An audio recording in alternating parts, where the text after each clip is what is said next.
Hello, everybody. Welcome to BLovelyAndGLam Podfics. This will be a reading of Stringless, a My School President SoundWin one-shot fic. Here's the summary. Everyone has the red strings of fate, except Win, but he's the only one who can see them. When his bandmate and longtime crush Sound confesses to him, what can he do, knowing that they're not meant to be? This is my own one-shot fic. You can find the original on AO3 if you're interested in reading it. And now, without further ado, let's get started. What if I say my heart never beats fast for you? Win said, but that was a lie. What he really meant was he knew he wasn't Sound's soulmate. But how could he say that when he was the only one who could see the red strings, the only one who even knew they existed? And he knew his own hand had always been empty. And there was no red string between him and Sound. Not like the one he saw between Tin and Gun, but always tried to ignore. No, Sound had a red string, but it didn't lead to anyone that Win could see. It just disappeared into the air like Sound's soulmate was currently far away from them. Win glanced sadly at the spot where it vanishes, wondering where it leads to, as he often does when he looks at Sound's string. Then he looked down at his own hand.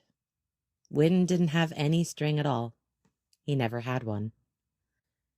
As a kid, he'd asked his parents about it, about why everyone else had red strings on their fingers, but he didn't. His parents were confused by his question. They thought he had heard the ancient story of the red string of fate from somewhere and just started imagining things. He learned early on that no one else could see them, so he stopped talking about it out loud. Later on, he realized that the strings connected people to each other. At first, he thought it was just his parents that were connected together. But then he saw one of his friends in his class had a string that connected to a girl in the class next door. Other strings would stretch out a few feet and then disappear into thin air, like going through some kind of wormhole. One time, when he was only 8 years old, Win tried following one of these strings to see if he could go through the wormhole too.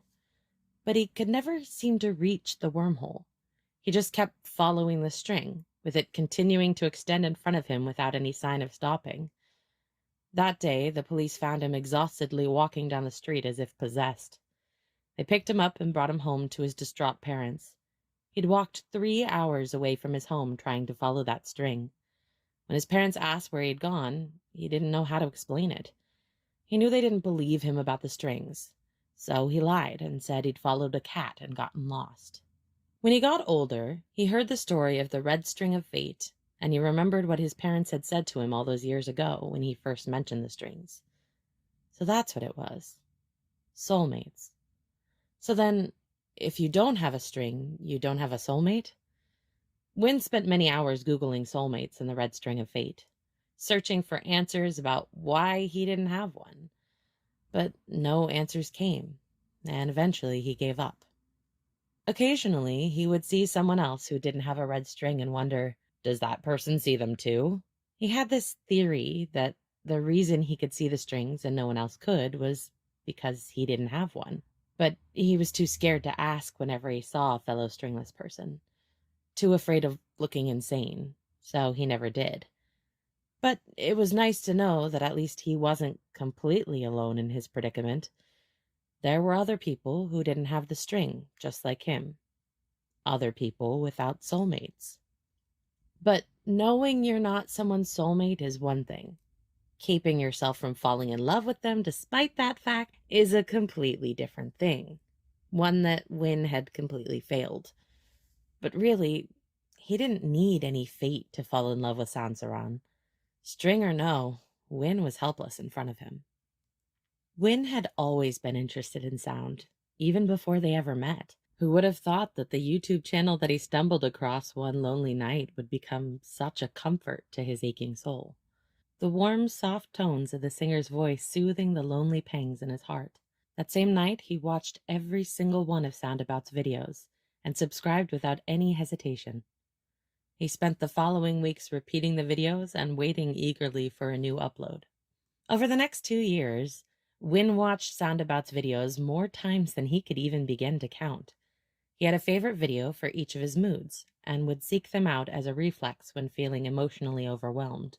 Sound's beautiful voice, coupled with his skillful fingers dancing effortlessly on the guitar strings, were the soundtrack of many of Win's days, accompanying him through many hardships and even his joys. At first, it was genuinely just about the music. Sound's songs were just like the soundtrack of Win's life. But slowly, Win found himself entranced by the videos themselves. He no longer closed his eyes to enjoy the pleasant melodies filling his ears, but found his eyes drawn towards the screen as well. Every time he got a notification for a new Soundabout video, he would excitedly run to his computer so he could open it up on the biggest screen possible. He wanted to see the other boy's face as clearly as he could. See those big eyes that seemed to twinkle with joy as he passionately sang. See the hint of that cute dimple in his cheek as a small smile formed on his face when he introduced himself.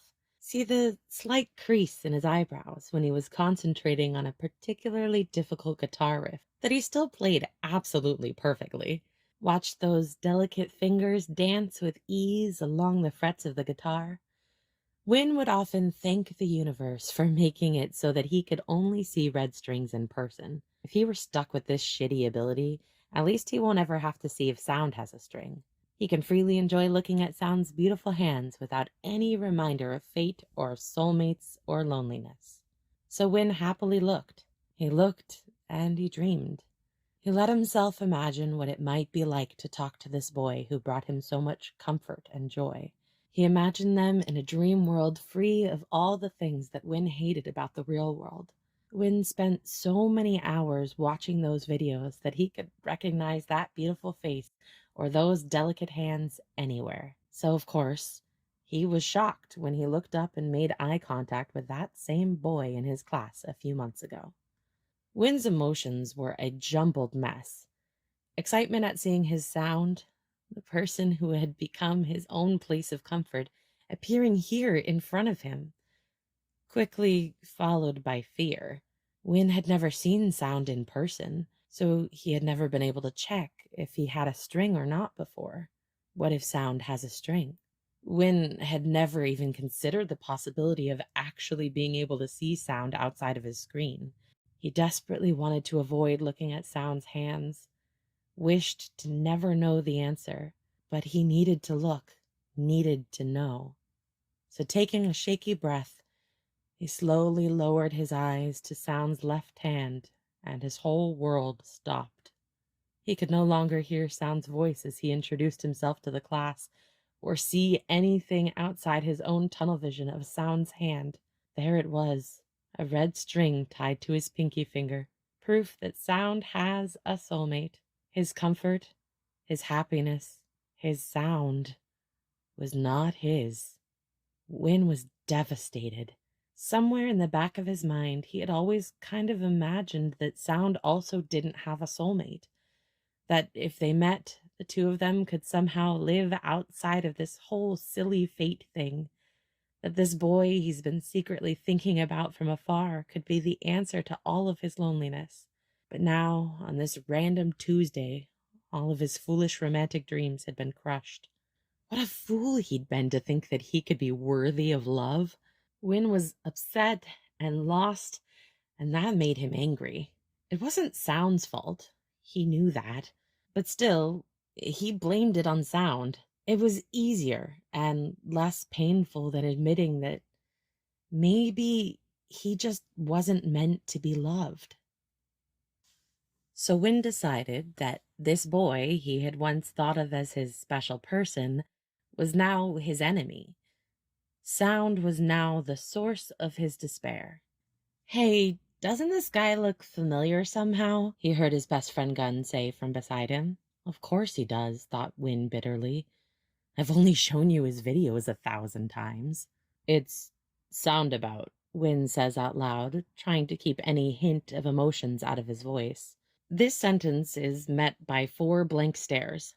Rolling his eyes at his clueless friends, Win pulls out his phone and easily finds one of Sound's videos on his YouTube history and pushes the phone towards them. The bandmates all curiously peek at the phone together. After watching for about a minute, "We should ask him to join our band. He's exactly what we're missing," Poor says with a big smile on his face, and the other band members start nodding and speaking up in excited agreement.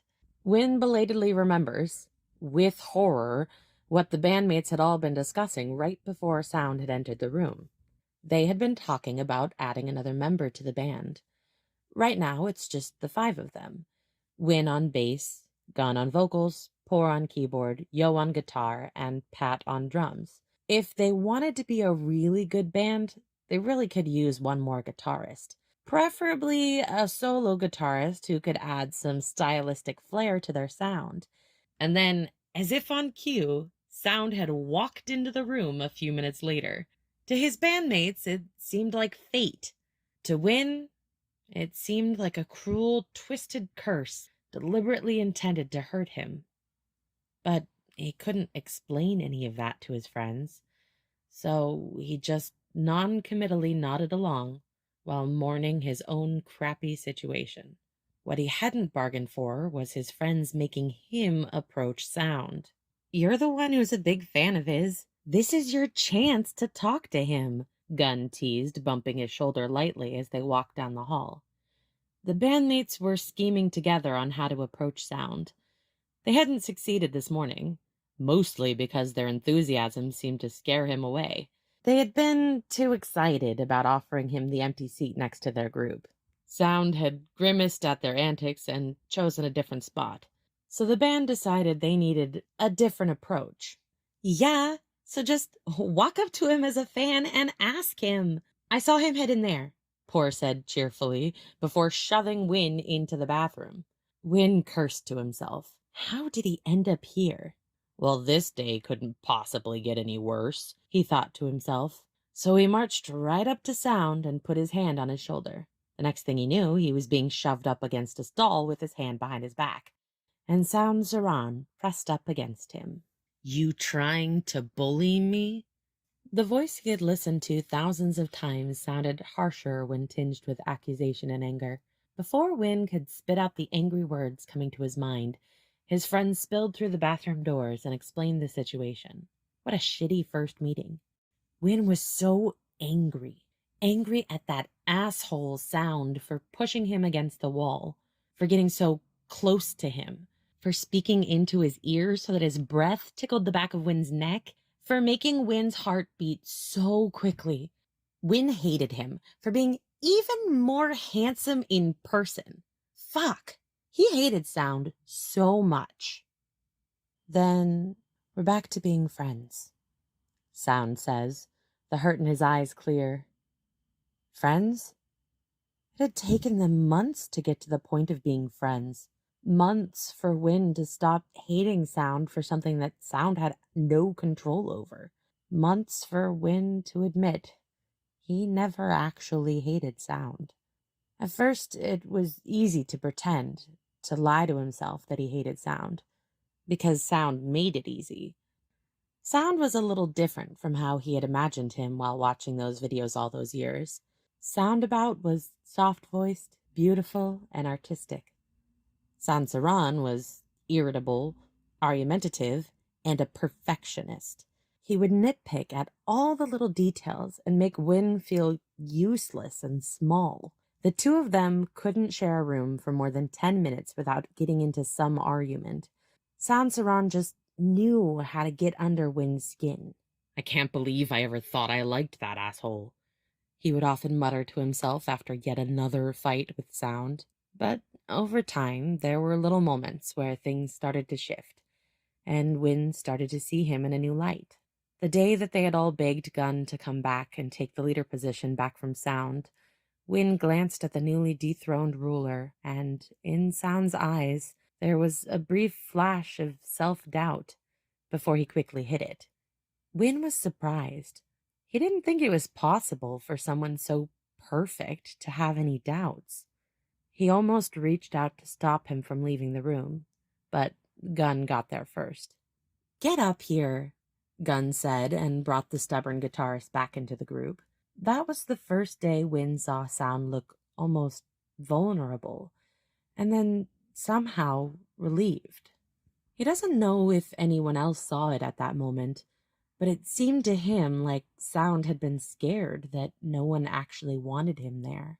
Win knew that feeling. That night, Win had offered Sound a piece of pork during their barbecue celebration, a small peace offering, as if to say, "You are welcome here." If Win really thinks about it, they became friends on that day. They still argue and bicker a lot, but that just seems to be how they are with each other. And Win secretly cherished their little nothing fights, the ones that were harmless and kind of fun. They often pushed each other's buttons, but now there was a twinkle of amusement behind their eyes whenever they bickered. They also laugh and smile with each other a lot more now. There were moments where he couldn't stop himself from finding Sound cute. The time Sound had been too stubborn to admit he didn't know how to play badminton was so cute that Win had to fake anger and frustration to leave the room. And there were many small moments of sweetness, like when Sound comforted him at the rap battle on that day that Win's confidence had reached a new low, and even more moments of genuine care between the two of them. Win's walls had really started crumbling that day he'd followed Sound to his workshop, only to discover that Sound had been secretly seeing a physical therapist. The proud guitarist had been hiding his injury from all of them for fear of stressing them out. If that wasn't proof of how big of a heart that stubborn boy was hiding in his chest, Win didn't know what was, and he couldn't stop himself from wanting to protect him. His entire inside screaming, "Let me take care of you." So he started to help Sound. As his friend and bandmate, of course. Nothing more. They had become really good friends. And it really had been so nice. Win thought he could be happy with that. He really did. But now, in this moment, with Sound standing in front of him, that one sentence and the tiny flicker of pain that Sound couldn't quite hide behind his eyes were too much for Win. Because honestly, soulmates and red strings be damned, he loved this boy standing in front of him, and he couldn't bear to be the one to hurt him. One day, Win knew that Sound would find his real soulmate, and they would have to go their separate ways. But then it would only be Win in pain, right? Sound would be happy to be with his soulmate, and only Win would be hurt. Win can live with that. For his Sound, he could live with that. Glancing at Sound's red string only for a second, Win makes his decision. For something I don't know, I'm willing to try. The smile that slowly spreads on Sound's face makes it all worth it. Win doesn't even care about how much heartbreak he knows is coming for him in the future. All he knows is this perfect, beautiful, amazing boy is here in front of him now, smiling at him like he actually deserves to be loved. And in that moment, Win almost believes it. All right, and that concludes the fic. It is a bit of an open ending there. We don't know what happens, and I don't think I'm going to write a sequel. So sorry if you don't like open endings, but that's where this one finishes. This is my first ever podfic, and so I would love to hear some feedback and some comments on what you guys think. If I should continue making these or if I should never make one again, please be nice. And please let me know if there's any other fics that you would like me to read. For now, I think I just want to do my own fics just until I get comfortable. If you want to head on over to AO3, I do have a couple other fics that I might do a pod fic for in the future. I've got another SoundWin one-shot fic, as well as a multi-chapter SoundWin AU. Sounds a siren in that one. And I also have a multi-chapter Q Sound fic, which is a We Are and My School President mashup fic. So if you're interested in hearing any of those as a pod fic, please let me know which one you would like to hear next. And if you want to leave comments or kudos there, I would really appreciate that, but obviously not required. And hopefully I see you in the next video.